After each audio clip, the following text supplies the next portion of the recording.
एक समय शराब का एक व्यसनी एक संत के पास गया और विनम्र स्वर में बोला, गुरुदेव, मैं इस शराब के व्यसन से बहुत ही दुखी हो गया हूँ। इसकी वजह से मेरा घर बर्बाद हो रहा है। मेरे बच्चे भूखे मर रहे हैं, किंतु मैं शराब के बगैर नहीं रह पाता। मेरे घर की शांति नष्ट हो गई है। कृपया आप मुझे कोई सरल उपाय बताएं, जिससे मैं अपने घर की शांति फिर से पा सकूं। गुरुदेव ने कहा, जब इस व्यसन से तुमको इतना नुकसान होता है, तो तुम इसे छोड़ क्यों नहीं देते? व्यक्ति बोला, पूज्य श्री, मैं शराब को छोड़ना चाहता हूँ, पर यही मेरे खून में इस कदर समा गई है कि मुझे छोड़ने का नाम ही नहीं ले रही है।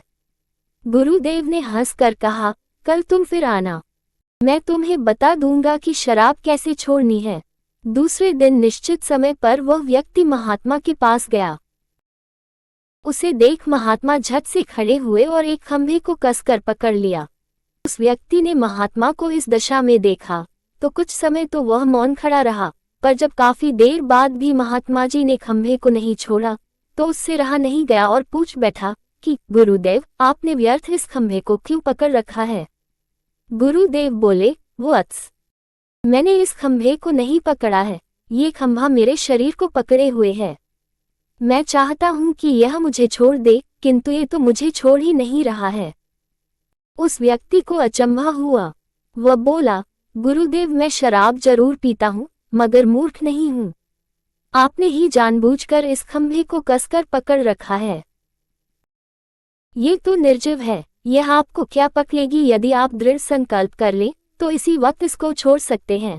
गुरुदेव बोले, नादान मनुष्य, यही बात तो मैं तुम्हें समझाना चाहता हूँ कि जिस तरह मुझे खंभे ने नहीं बल्कि मैंने ही उसे पकड़ रखा था, उसी तरह इस शराब ने तुम्हें नहीं पकड़ा है, बल्कि सच तो यह है कि तुमने ही शराब को पकड़ रखा है।